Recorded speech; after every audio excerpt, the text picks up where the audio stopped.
मैं अव्यक्त कुमार वर्मा अपने यूट्यूब चैनल अव्यक्त वर्मा गुरुकुल में आप सबका हार्दिक स्वागत एवं अभिनंदन करता हूँ।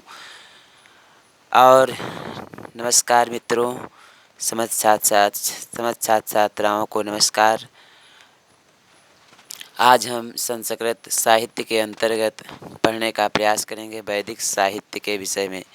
वैदिक साहित्य क्या है, वैदिक साहित्य का विभाजन किस प्रकार से किया गया है, वेद कितने होते हैं, वेदांग कितने होते हैं, और सामवेद की कितनी शाखाएं हैं, अथर्ववेद की कितनी शाखाएं हैं, ऋग्वेद की कितनी शाखाएं हैं, आदि हम जानने का प्रयास करेंगे। ठीक है, तो आइए जानने का प्रयास करते हैं। हमारा वीडियो आपको अच्छा लगे तो लाइक, शेयर और सब्सक्राइब अवश्य करिएगा, क्योंकि हमारा एकमात्र उद्देश्य है, हम सब ने ठाना है भारत को मजबूत बनाना है। और यह जानकारी आप अव्यक्त वर्मा गुरुजी के द्वारा आप पढ़ रहे हैं वैदिक साहित्य का इतिहास के अंतर्गत। तो आइए जानने का प्रयास करते हैं। यह प्रत्येक परीक्षा के लिए उपयोगी और महत्वपूर्ण वीडियो है और छोटा सा भी प्रयास है। तो आइए जानने का प्रयास करते हैं, वैदिक साहित्य का विभाजन कितने प्रकार से किया जा सकता है। देखिए, वैदिक साहित्य में सर्वप्रथम स्थान आता है वेद का। किसका आता है? वेद। वेदों का स्थान सर्वप्रथम माना जाता है। वेदों कितने भाग किए गए हैं? तो वेद के आपको पता है, वेद के कितने भाग किए गए हैं? 4 भागों में वेद को बांटा गया है। कितने भागों में बांटा गया है? 4 भागों में बांटा गया है। वेद को कितने भागों में बांटा गया है? तो देखिए, वेदों को 4 भागों में बांटा गया है। कौन कौन से नाम है? तो वेद के विभाग। क्या लिखा है? वेद के विभाग। वेद का पहला विभाग है संहिता, फिर है ब्राह्मण, फिर है आरण्यक, फिर है उपनिषद। संहिता, ब्राह्मण, आरण्यक, उपनिषद, यह वेद के 4 विभाग किए गए हैं। अब देखेंगे संहिता को कितने भागों में बांटा गया है। तो संहिता को 4 भागों में बांटा गया है। वेद कौन कौन से होते हैं? तो ऋग्वेद, यजुर्वेद, सामवेद और अथर्ववेद। ऋग्वेद, यजुर्वेद, सामवेद, अथर्ववेद, ये 4 वेद होते हैं। यह 4 वेद हैं। वेदों को संहिता भी कहा जाता है। वेदों का पहला भाग है संहिता। हाँ, तो 4 भाग है। कौन कौन है? ऋग्वेद, यजुर्वेद, सामवेद, अथर्ववेद। ठीक है, यह जानने का प्रयास करते हैं ऋग्वेद की कितनी शाखाएं उपलब्ध होती हैं। तो हम सब जानते हैं ऋग्वेद की कितनी शाखाएं उपलब्ध होती हैं। ऋग्वेद की कितनी शाखाएं उपलब्ध होती हैं, तो आइए जानने का प्रयास करते हैं। ऋग्वेद की 5 शाखाएं उपलब्ध होती हैं। कितनी उपलब्ध होती हैं? 5। उनके नाम इस प्रकार से हैं: शाकल, वास्कल, आश्वलायन, सांख्यायन, मांडूकायन। यह ऋग्वेद की 5 शाखाएं हैं। पुनः देख लेंगे: शाकल, वास्कल, आश्वलायन, सांख्यायन, मांडूकायन। यह ऋग्वेद की 5 शाखाएं उपलब्ध होती हैं। अब इसके बाद देखेंगे यजुर्वेद। किसके विषय में? यजुर्वेद। यजुर्वेद की प्रमुख शाखाएं कौन कौन सी हैं? तो हम सब लोग जानते हैं, यजुर्वेद को 2 भागों में बांटा गया है। कितने भागों में बांटा गया है? 2 भागों में। किस वेद को? यजुर्वेद को। ठीक, यजुर्वेद को कितने भागों में बांटा गया है? तो 2 भागों में बांटा गया है। कौन कौन? शुक्ल यजुर्वेद और कृष्ण यजुर्वेद। शुक्ल यजुर्वेद की 2 शाखाएं हैं, माध्यायनीन शाखा और कारणव शाखा। और कृष्ण यजुर्वेद की 4 शाखाएं: कट शाखा, कपिष्ठल शाखा, तैतरीय शाखा, मैत्राणीय शाखा। पुनः एक बार देख लेंगे, शुक्ल यजुर्वेद की शाखाएं कौन कौन? माध्यायनीन शाखा, कारुण्य शाखा। और यजुर्वेद की शाखा कितनी है? कट का शाखा, कपिष्ठल शाखा, तैतरीय शाखा, मैत्राणीय शाखा। अब देखेंगे ऋग्वेद यजुर्वेद के बाद सामान्य जानकारी के बाद जानने का प्रयास करेंगे सामवेद। किसके विषय में? सामवेद। तो सामवेद की 3 शाखाएं उपलब्ध होती हैं। 1000 शाखाएं कही गई हैं सामवेद की, उनमें 3 शाखाएं आज भी उपलब्ध होती। कौन कौन? उनके नाम इस प्रकार से देखेंगे: कौथमीय शाखा, राणानीय शाखा और जैमिनीय शाखा। सामवेद की शाखाएं कौन कौन से? एक बार फिर देखेंगे: कौथमीय शाखा, राणारीय शाखा, जैमिनीय शाखा।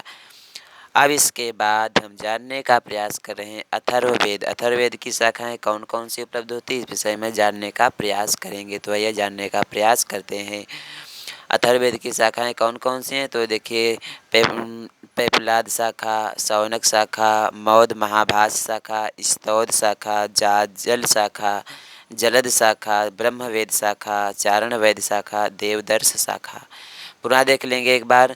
पिपलाद शाखा, शौनक शाखा, मौद महाभास शाखा, विष्णुद शाखा, जालद शाखा, जलद शाखा, ऋग्वेद ब्रह्मवेद शाखा, चारण वेद शाखा, देवदर्श शाखा, ये 9 शाखाएं अथर्ववेद की प्राप्त होती हैं। ठीक।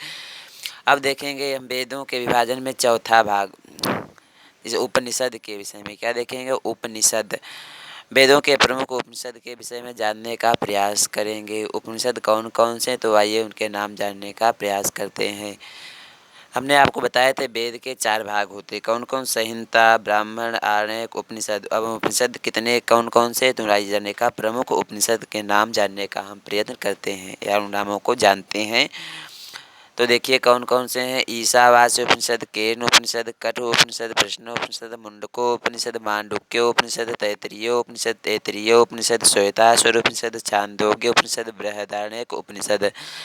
तो यहाँ प्रमुख उपनिषद आपने देखे, एक बार फिर नाम देखेंगे। ईशावास्योपनिषद, केनोपनिषद, क्रटोपनिषद, प्रश्नोपनिषद, मुंडकोपनिषद, मांडुक्योपनिषद, तैत्तिरीयोपनिषद, ऐतरेयोपनिषद, श्वेताश्वरोपनिषद, छांदोग्योपनिषद, बृहदारण्यक उपनिषद।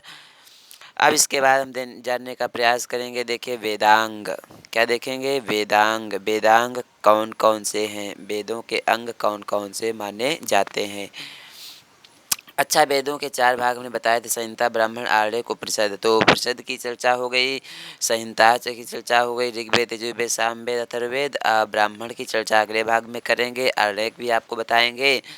तो अब हम जानने का प्रयास करते हैं वेदांग। क्या जानेंगे। वेदांग, वेदांग कौन कौन से, इस विषय में हम जानने का प्रयास करते हैं। ठीक है। तो वेदांग को विषय जानने का, वेदांग कितने होते हैं हम सबको पता है। वेदांग कितने होते हैं, 6 वेदांग होते हैं। कौन कौन, उनके नाम इस प्रकार से, कौन कौन देखेंगे उनके नाम इस प्रकार से। कौन कौन वेदांग, देखिए। शिक्षा, कल्प, व्याकरण, निरुक्त, छंद, ज्योतिष। शिक्षा, कल्प, व्याकरण, निरुक्त, छंद, ज्योतिष, यह जो है उसके वेदांग हैं।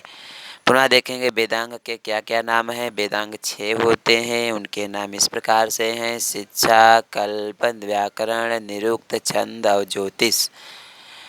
अब देखेंगे हम वेद का भाग जो होता है किसके विषय में, वेद मीमांसा। वेद मीमांसा, ठीक है। तो वेद भाग के अंतर्गत हमने बताया मीमांसा देखेंगे। वेद मीमांसा कौन कौन से हैं, तो आइए जानने का प्रयास करते हैं। वेद मीमांसा कौन है, 6। कौन कौन सी है, 6। उनके नाम इस प्रकार से देखेंगे। तो विधि, मंत्र, नामधेय, निषेध, अर्थवादः। वेद मीमांसा के कितने भाग हैं, 5 भाग हैं। कितने भाग हैं, 5 भाग। कौन कौन, क्या क्या नाम है, तो विधि, मंत्र, नामधेयः, निषेधः, अर्थवादः। विधि, मंत्र, नामधेयः, निषेधः, अर्थवादः, वेद मीमांसा के ये भाग हैं 5। अब विधि के कितने भाग हैं, तो विधि 4 प्रकार की होती हैं। कितने प्रकार की होती हैं, 4 प्रकार की विधि होती हैं। उनके नाम इस प्रकार से हैं। उत्पत्ति विधि, विनियोग विधि, अधिकार विधि, प्रयोग विधि। पुनः देखेंगे क्या नाम है। उत्पत्ति विधि, विनियोग विधि, अधिकार विधि और प्रयोग विधि। उत्पत्ति विधि, विनियोग विधि, अधिकार विधि और प्रयोग विधि, ये विधि के आपने प्रयोग विधि विधि के नाम देखा। अब इसके बाद देखेंगे हम, इसमें बताया गया विनियोग विधि कितने प्रकार की होती है। विनियोग विधि कितने प्रकार की मानी जाती है, या विनियोग विधि के कौन कौन से अंग होते हैं, तो देखने का प्रयास करते हैं। विनियोग विधि के कितने अंग होते हैं, तो 6 अंग होते हैं। उनके नाम इस प्रकार से हैं। श्रुति, लिंगम, वाक्यम, प्रकरणम, स्थानम, समाख्या। पुनः देखेंगे। श्रुति, लिंगम, श्रुति, लिंग, वाक्य, प्रकरण, स्थान, समाख्या, 6 वेद होते हैं। पुनः गिनेंगे। श्रुति, लिंग, वाक्य, स्थान, प्रकरण, स्थान, समाख्या। श्रुति, लिंग, वाक्य, प्रकरण, स्थान, समाख्या।